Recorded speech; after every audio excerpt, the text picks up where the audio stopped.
اس جمعے کو ہم نے عرف میں جمعۃ الوداع کا نام دیا ہے، اور یقینی طور پر جمعۃ الوداع ہے، لیکن جمعۃ الوداع کی حیثیت سے ہمارے اندر جو اہتمام ہے، ہم مسلمانوں میں جو اہتمام ہے، آیا جمعۃ الوداع کی حیثیت سے یہ اہتمام کرنا شریعت میں، احادیث میں، نبی صلی اللہ علیہ وسلم کی تعلیمات کی روشنی میں کہاں تک درست ہے؟ اس پہ بات کرنی ہے۔ ہر جمعے میں 6 مہینے سے دیکھ رہا ہوں، اور آج کے جمعے میں، اور اس 6 مہینے کی جو میں اس مسجد میں ہوں 6 مہینے سے، ہر جمعے کی جو کیفیت ہوتی تھی دن وہی تھا۔ اس سے گزشتہ جمعہ جو گزرا وہ بھی رمضان کا جمعہ تھا، لیکن آج کی جو کیفیت میں نے دیکھا آپ لوگوں میں کہ آج اذان ہوتے ہی ماشاءاللہ کافی تعداد میں مسجد میں لوگ آ چکے ہیں، لیکن اس 6 مہینے سے میں کہتا ہوا آ رہا ہوں کہ بھائی اذان ہونے کے فوراً بعد مسجد میں تشریف لائیے، فرشتے ثواب کو لکھ رہے ہوتے ہیں، جو شخص پہلے آتا ہے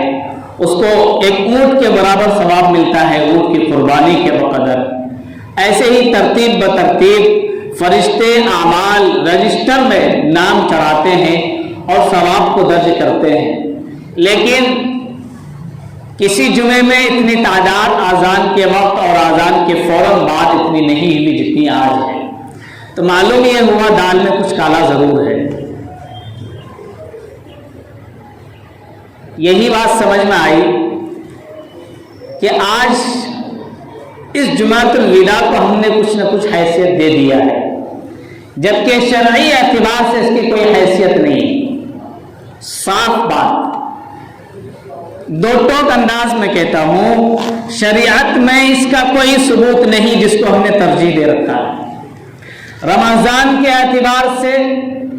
چونکہ رمضان کا مہینہ ہے، عظمتوں والا مہینہ ہے، شرافت کا مہینہ ہے، نیکیوں کا موسم بہار ہے،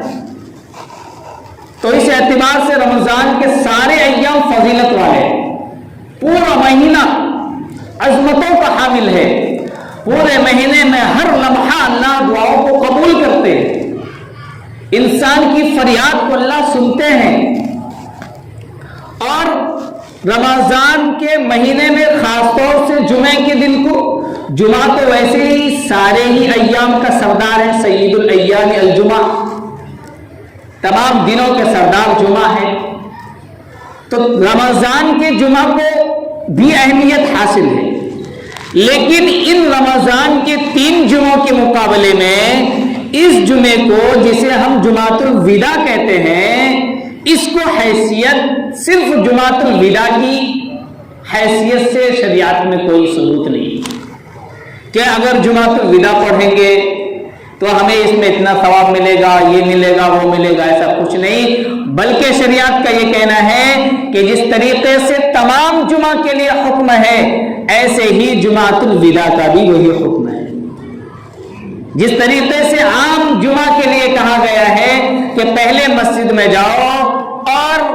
عبادت کا، قرآن کی تلاوت کا، سورہ کہف کی تلاوت کا اہتمام کرو، ایسے ہی جمعۃ الوداع کا بھی اہتمام کرو، بس شریعت میں اتنی اس کی اہمیت ہے۔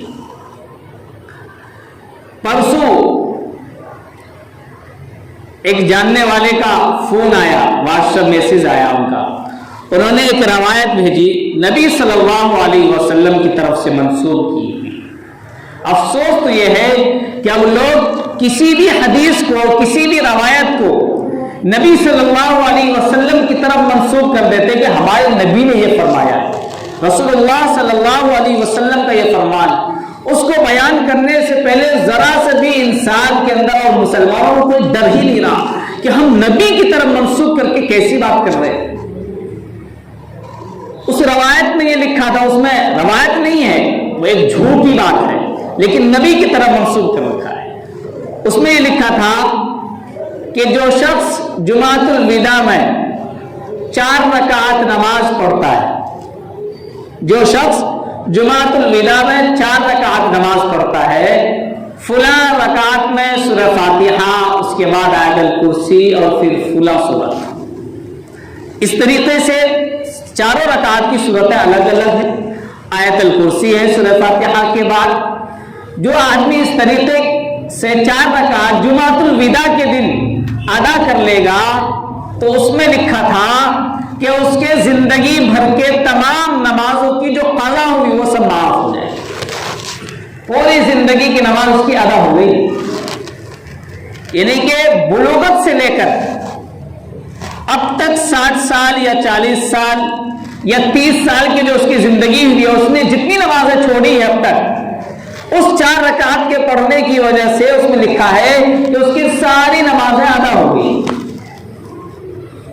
اور اس کو منسوب کیا ہے نبی صلی اللہ علیہ وسلم کی طرف۔ کتنے افسوس، اور دھڑلے سے بیان کر رہے ہیں لوگ، وہاں میسج سوشل میڈیا پر اس کو وائرل کر رہے ہیں، اور بعض لوگ اس کو ادا بھی کرتے ہیں انجانے میں۔ میرے بھائی، شریعت میں اس کا کوئی ثبوت نہیں، نبی صلی اللہ علیہ وسلم سے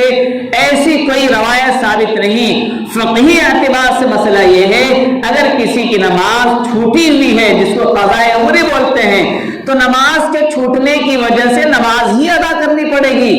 ہر نماز۔ مثلا 15 سال کی عمر میں بالغ ہوا، 20 سال کی عمر تک میں نے نماز کا اہتمام نہیں کیا، تو اب اس 5 سال کی زندگی میں روزانہ 5 نماز ہے، ظہر کتنی ہو گئی، عصر کتنی ہو گئی، مغرب کتنی ہوئی، عشاء کتنی ہوئی اور فجر کتنی ہوئی، اب اس کو اندازہ کر لیا گیا۔ اندازہ کر لینے کے بعد اب اگر آدمی اس کو ادا کرنا چاہتا ہے کہ میں اپنی زندگی کی چھوٹی ہوئی نمازوں کو ادا کروں، تو اس کی صرف ایک ہی شکل ہے کہ ہر نماز میں اس نماز کی قضا کرے۔ مثلا ظہر سے پہلے میں آیا یا ظہر کے بعد، اور میں نے نیت کی اللہ میری زندگی کا سب سے پہلا جو ظہر کی نماز چھوٹی ہے میں اس کو ادا کر رہا ہوں،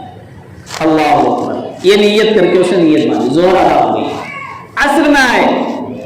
عصر کے سے پہلے، عصر کے بعد نہیں، عصر سے پہلے 5 منٹ پہلے آؤ، 7 منٹ پہلے آؤ، اور یہ نیت کر کے نیت باندھو کہ اللہ میری زندگی کا جو سب سے پہلے عصر کی نماز چھوٹی ہے میں اس کو ادا کر رہا ہوں۔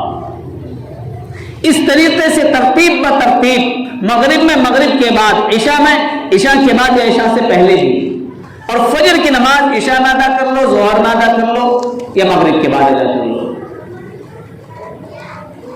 تو اس طریقے، اس ترتیب کے ساتھ اگر کوئی آدمی قضا کر رہا ہے اپنی نمازوں کا،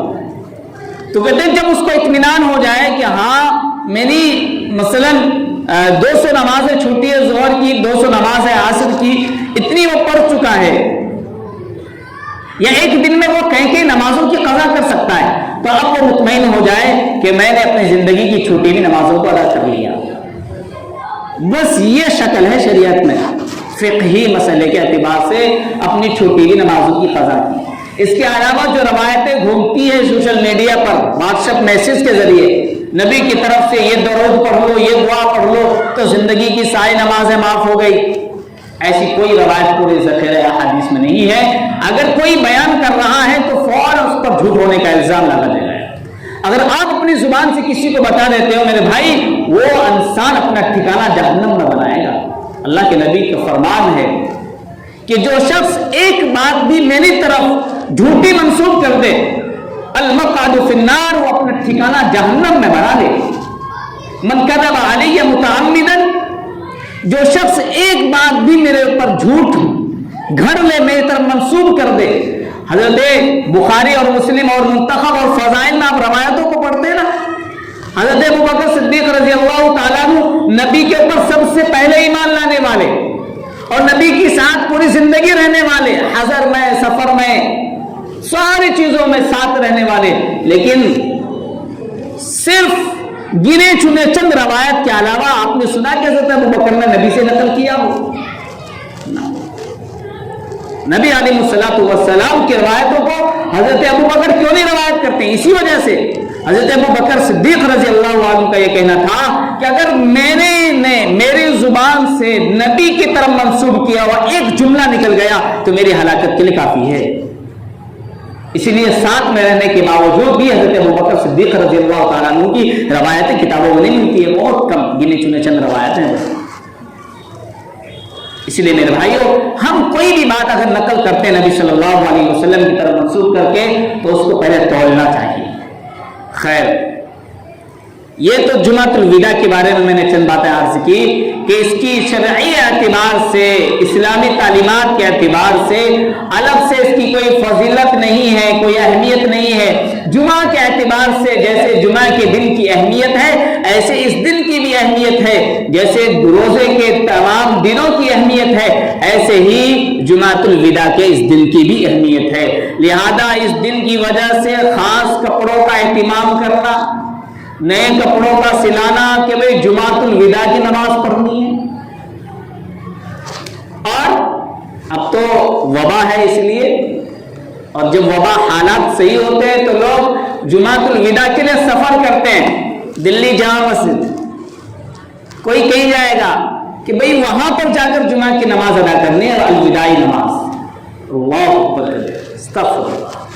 میرے بھائی, یہ ہم گمراہی کی طرف جا رہے ہیں. سراسر شریعت میں اس کا کوئی ثبوت نہیں. احادیث میں ہے صرف حج کے لیے, مکہ المکرمہ کے لیے سفر کی اجازت ہے. خاص طور سے کسی نماز کے لیے جامع مسجد کا سفر کرنا, اس سفر کی بھی اجازت نہیں شریعت میں کہ ہم جمعہ کی نماز جا کر جامع مسجد میں ادا کریں. اس سفر کی بھی شریعت میں اجازت نہیں. اللہ کے نبی صلی اللہ علیہ وسلم نے منع فرمایا سفر نہ کرو, اسے اپنے محلے کی جامع مسجد میں جمعہ کی نماز ادا کرو. خیر, تو اس جمعۃ الوداع کو اہمیت نہ دیا جائے. اور ویسے تو اللہ تبارک و تعالی نے ہمارے لیے سارے لمحات اور تمام اوقات کو متبرک بنایا ہے, محترم بشان بنایا ہے. ہمیں ہر وقت اللہ کے سامنے رجوع ہونا ہے, اللہ کے سامنے گڑ گڑانا ہے, اللہ سے مانگنا ہے, اللہ کے سامنے عاجزی اور انکساری کرنا